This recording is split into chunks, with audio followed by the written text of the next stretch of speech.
پماد برای پوست بهترین روش تهیه پماد با روغن نارگیله.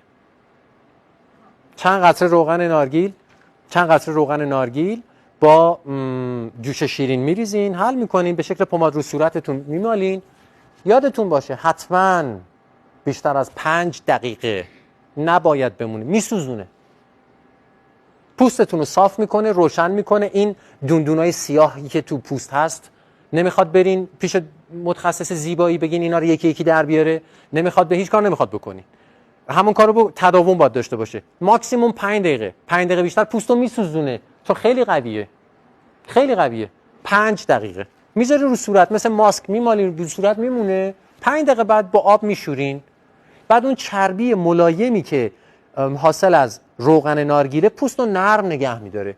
بعد از چند جلسه، بعد از 1 هفته 2 هفته، این دوندونای سیاه زیر پوست که هممون داریم اینا میره، از بین میره، پوست زنده میشه.